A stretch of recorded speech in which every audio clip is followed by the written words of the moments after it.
ನಮಸ್ತೆ Karnataka digital book Kannada YouTube ಚಾನಲ್ಗೆ ಸ್ವಾಗತ ಸುಸ್ವಾಗತ. ಕಾಲ ಬದಲಾಗ್ತಾ ಇದೆ. ಮೊದಲಿದ್ದ ಕಾಲ ಈಗ ಇಲ್ಲ. ಬೇಸಿಗೆಗಾಲದಲ್ಲಿ ಚಳಿಗಾಲ, ಚಳಿಗಾಲದಲ್ಲಿ ಮಳೆಗಾಲ, ಮಳೆಗಾಲದಲ್ಲಿ ಬೇಸಿಗೆ ಚಳಿಗಾಲ. ಹೀಗೆ ಕಾಲಗಳು, ಋತುಮಾನಗಳು ಎಲ್ಲವೂ ಕೂಡ ಬದಲಾಗಿದೆ. ಇದಕ್ಕೆ ಕಾರಣೀಕರ್ತರು ಮತ್ಯಾರೂ ಅಲ್ಲ, ನಾವು. ಅಭಿವೃದ್ಧಿ ಹೆಸರಲ್ಲಿ ನಾವೆಲ್ಲ ಪ್ರಕೃತಿ ದೇವಿಗೆ ದೊಡ್ಡ ಮಹಾಪಾಪ ಮಾಡುತ್ತಾಗಿದ್ದೀವಿ. ಪ್ರಕೃತಿ ದೇವಿಯ ಮೇಲೆ ಅಪಚಾರವನ್ನ ಎಸಗ್ತಾಗಿದ್ದೀವಿ. ಆದ್ದರಿಂದ ಪ್ರಕೃತಿ ದೇವಿ ಇದೀಗ ರೊಚ್ಚಿಗೆದ್ದಿದ್ದಾಳೆ. ಚಳಿಗಾಲದಲ್ಲಿ ಮಳೆ ಶುರುವಾಗಿದೆ. ಡಿಸೆಂಬರ್ ಆರಂಭದಲ್ಲೇ ವರ್ಷದ ಅಂತ್ಯದ ಸೂಚನೆಯನ್ನ ಕೊಡುತ್ತಾಗಿದೆ ಈ ಒಂದು ಫೆಂಗಲ್ ಚಂಡಮಾರುತ. ಹಾಗಾದ್ರೆ ಏನಿದು ಫೆಂಗಲ್ ಚಂಡಮಾರುತ? ತಮಿಳುನಾಡು, ಆಂಧ್ರಪ್ರದೇಶ, ಕರ್ನಾಟಕವನ್ನ ಮಾತ್ರ ಯಾಕೆ ಟಾರ್ಗೆಟ್ ಮಾಡಿದೆ ಗೊತ್ತಾ? ತಿಮ್ಮಪ್ಪನ ಸನ್ನಿಧಾನದಲ್ಲಿ ಧಾರಾಕಾರ ಮಳೆ ಸುರಿತಾಗಿದೆ. ತಿಮ್ಮಪ್ಪನಿಗೂ ಜಲದಿಗ್ಬಂಧನ ಎದುರಾಗಿದೆ. ಹಾಗಾದ್ರೆ ತಿಮ್ಮಪ್ಪನ ಕೋಪ ತಟ್ಟಿತ ನಮಗೆಲ್ಲ? ಬನ್ನಿ ಈ ವಿಡಿಯೋದಲ್ಲಿ ಸಂಪೂರ್ಣವಾಗಿ ಈ ಮಳೆ, ತಿಮ್ಮಪ್ಪ ಮತ್ತು ಫೆಂಗಲ್ ಚಂಡಮಾರುತದ ಬಗ್ಗೆ ಮಾಹಿತಿಯನ್ನ ಪಡೆದುಕೊಳ್ಳೋಣ. ನಿಮ್ಮೂರಲ್ಲೂ ಮಳೆ ಬರ್ತಾ ಇದ್ರೆ ಈ ಕೂಡಲೇ ಕಮೆಂಟ್ ಮೂಲಕ ತಿಳಿಸಿ. ಜೊತೆಗೆ ಚಳಿ ಇದ್ರೆ ಕಮೆಂಟ್ ಮೂಲಕ ತಿಳಿಸಿ. ಅಂಡ್ ನಿಮ್ಮೂರು ಯಾವುದು ಅನ್ನೋದನ್ನು ಕೂಡ ಕಮೆಂಟ್ ಮೂಲಕ ತಿಳಿಸಿ. ಉತ್ತರ ಕರ್ನಾಟಕದಲ್ಲಿ ಕೊರೆಯುವ ಚಳಿ ಇದೆ. ವಿಜಯಪುರ, ಬೆಳಗಾವಿ ಮತ್ತು ಹುಬ್ಬಳ್ಳಿ, ಧಾರವಾಡ ಈ ಪ್ರದೇಶಗಳಲ್ಲಿ ಭಾರೀ ಪ್ರಮಾಣದಲ್ಲಿ ಚಳಿ ಇದೆ. ನೀವು ಉತ್ತರ ಕರ್ನಾಟಕದವರಾಗಿದ್ರೆ ಚಳಿ ಇದೆಯಪ್ಪ ಅಂತ ಕಮೆಂಟ್ ಮೂಲಕ ತಿಳಿಸಿ. ಅಂಡ್ ಮಳೆ ಇದ್ರೆ ಮಳೆ ಇದೆ ಅಂತ ಕಮೆಂಟ್ ಮೂಲಕ ತಿಳಿಸಿ. ಬನ್ನಿ ವಿಡಿಯೋವನ್ನ ಶುರು ಮಾಡೋಣ.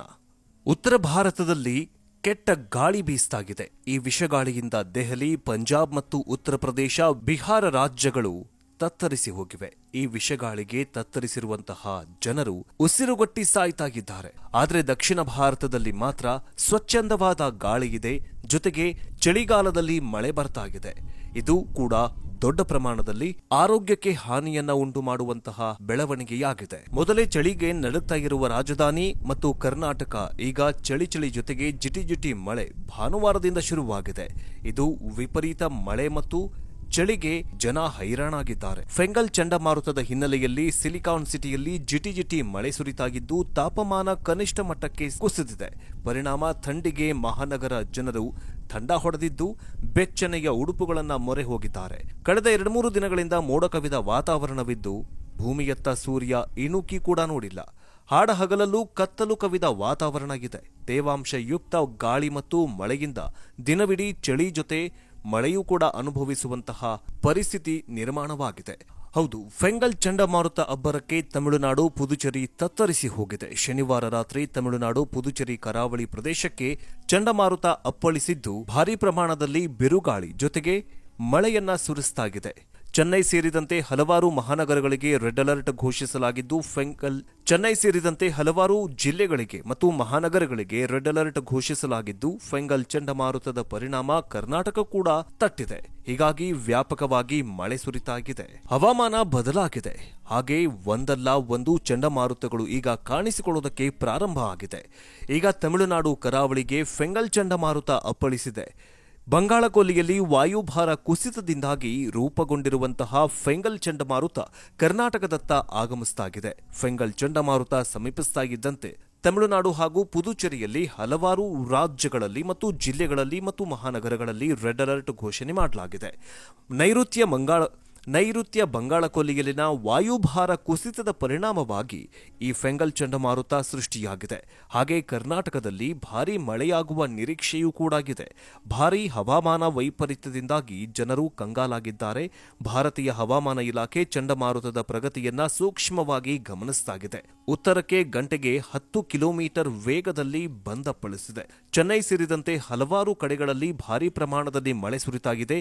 ಈ ಪ್ರಮಾಣದಲ್ಲಿ ಮಳೆ ಮುಂದುವರೆದಿದ್ದೇ ಆದಲ್ಲಿ ಕರ್ನಾಟಕ ಮತ್ತು ತಮಿಳುನಾಡು ಹಾಗೂ ದಕ್ಷಿಣ ಭಾಗದಲ್ಲಿ ಅತ್ಯಧಿಕ ಹಾನಿ ಸಂಭವಿಸಲಿದೆ ಅಂತ ಅಂದಾಜು ಮಾಡಲಾಗಿದೆ.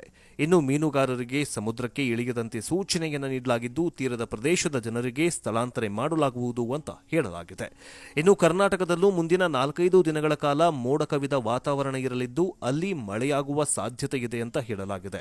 ಬೆಂಗಳೂರು ಸೇರಿದಂತೆ ಶಿವಮೊಗ್ಗ, ಉಡುಪಿ, ಮಂಡ್ಯ, ರಾಮನಗರ, ಬೆಳಗಾವಿ, ಉತ್ತರ ಕನ್ನಡ, ಹಾವೇರಿ, ವಿಜಯನಗರ ಈ ಜಿಲ್ಲೆಗಳಲ್ಲಿ ಮೋಡ ಕವಿದ ವಾತಾವರಣ ಇರಲಿದೆ. ಹಾಗೆ ಮೈಸೂರು, ಚಾಮರಾಜನಗರ, ಧಾರವಾಡ, ಕೊಪ್ಪಳ, ಬಳ್ಳಾರಿ, ದಕ್ಷಿಣ ಕನ್ನಡ, ಕೊಡಗು, ಕೋಲಾರ ಜಿಲ್ಲೆಗಳಲ್ಲಿ ಸಣ್ಣ ಪ್ರಮಾಣದಲ್ಲಿ ಮಳೆಯಾಗುವ ನಿರೀಕ್ಷೆ ಇದೆ ಅಂತ ಹೇಳಲಾಗಿದೆ. ಅದೇ ತೆರನಾಗಿ ಕರಾವಳಿ ಭಾಗದಲ್ಲಿ ಮುಂದಿನ 3 ದಿನಗಳ ಕಾಲ ಭಾರೀ ಮಳೆಯಾಗಲಿದೆ ಅಂತ ಹೈ ಅಲರ್ಟ್ ಘೋಷಣೆ ಮಾಡಲಾಗಿದೆ. ಈ ಎಲ್ಲ ಜಿಲ್ಲೆಗಳ ಪೈಕಿ ನಿಮ್ಮ ಜಿಲ್ಲೆ ಯಾವುದು ಅನ್ನೋದನ್ನ ಕಮೆಂಟ್ ಮೂಲಕ ತಿಳಿಸಿ. ಜೊತೆಗೆ ಈ ಫೆಂಗಲ್ ಚಂಡಮಾರುತವನ್ನ ಹೆಸರಿಟ್ಟಿದ್ಯಾರು ಅನ್ನೋದನ್ನ ಹೇಳ್ತೀವಿ ನೋಡಿ. ವಿಶ್ವ ಹವಾಮಾನ ಸಂಸ್ಥೆ ಅಂದ್ರೆ WMO ಮತ್ತು ಏಷ್ಯಾ ಹಾಗೂ ಪೆಸಿಫಿಕ್ಗಾಗಿ ವಿಶ್ವಸಂಸ್ಥೆಯ ಆರ್ಥಿಕ ಮತ್ತು ಸಾಮಾಜಿಕ ಆಯೋಗ ಮೇಲ್ವಿಚಾರಣೆಯ ವ್ಯವಸ್ಥೆಯ ಕಾರ್ಯವಿಧಾನದ ಭಾಗವಾಗಿ ಈ ಚಂಡಮಾರುತಕ್ಕೆ ಫೆಂಗಲ್ ಚಂಡಮಾರುತ ಅಂತ ಹೆಸರಿಡಲಾಗಿದೆ. ಈ ಸಂಸ್ಥೆಗಳು ಭಾರತ, ಬಾಂಗ್ಲಾದೇಶ, ಪಾಕಿಸ್ತಾನ, ಶ್ರೀಲಂಕಾ, ಮಾಲ್ಡೀವ್ಸ್ ಮತ್ತು ಓಮನ್ ನಂತಹ ದೇಶಗಳನ್ನು ಒಳಗೊಂಡಿರುವ ಹಿಂದೂ ಮಹಾಸಾಗರದ ಪ್ರದೇಶದಲ್ಲಿ ಉಂಟಾಗುವಂತಹ ಸೈಕ್ಲೋನ್ಗಳಿಗೆ ಹೆಸರನ್ನ ಇಡುವ ಕಾರ್ಯ ಮಾಡಲಾಗಿದೆ. ಫೆಂಗಲ್ ಅಂತಂದ್ರೆ ಬಲವಾದ ಗಾಳಿ ಅಂತ ಹೆಸರನ್ನ ಇಡಲಾಗಿದೆ. ಈ ಹೆಸರುಗಳನ್ನ ಪ್ರಾದೇಶಿಕ ಲಕ್ಷಣಗಳು, ಭಾಷೆ, ಸೈಕ್ಲೋನ್ನಿಂದ ಪ್ರಭಾವಕ್ಕೆ ಒಳಗಾಗುವ ದೇಶದ ಸಂಬಂಧದಂತೆ ಇಡಲಾಗುತ್ತೆ. ಉಚ್ಚರಿಸೋದಕ್ಕೆ ಸುಲಭವಾಗುವಂತೆ ಹಾಗೂ ಸರಳವಾಗಿ ಗುರುತಿಸುವಂತೆ ಈ ಹೆಸರನ್ನ ಸೂಚಿಸಲಾಗುತ್ತೆ. ಫೆಂಗಲ್ ಅಂತಂದ್ರೆ ಅರೇಬಿಕ್ ಹೆಸರಲ್ಲಿ ಅಸಡ್ಡೆ ಅಂತ ಹೆಸರನ್ನ ಇಡಲಾಗಿದೆ. ಹಿಂದೆ ಚಂಡಮಾರುತದ ಹೆಸರನ್ನ ಸೂಚಿಸುವ ಪರಿಪಾಠ ಇರಲಿಲ್ಲ.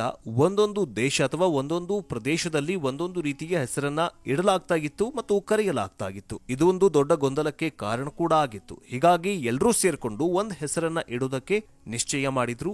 ಆದ್ರೀಗ ಫೆಂಗಲ್ ಅಂತ ಅರೇಬಿಕ್ ಭಾಷೆ ಅಂದ್ರೆ ಸೌದಿ ಅರೇಬಿಯಾದಿಂದ ಹೆಸರನ್ನ ಇಡಲಾಗಿದೆ.